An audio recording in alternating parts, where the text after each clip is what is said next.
people, I believe you're doing great, and I welcome and appreciate your presence in Cuckoo's Study Lab. Since inception, its multi-ethnic and pluralistic nature of society necessitated Pakistan to practice federalism as a framework for political organization.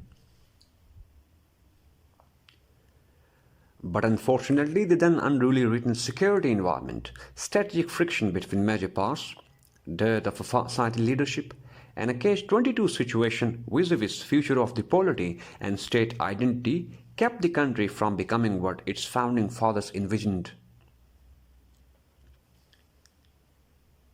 Resultantly, a cycle of stability-instability became order of the day in the country's political life and thereby set the stage for the intrusion of deep state actors into country's political realm. Indeed, of the many causations, absence of truly functional federalism as system of power distribution was one of the immediate sources that sliced the country into two back in 1971.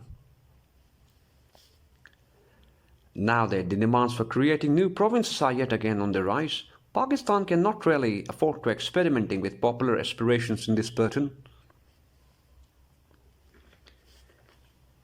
Instead, there is a need for creation of new federating units so as to address popular grievances, improve governance structure, and consolidate the notion of uniformity in multiplicity.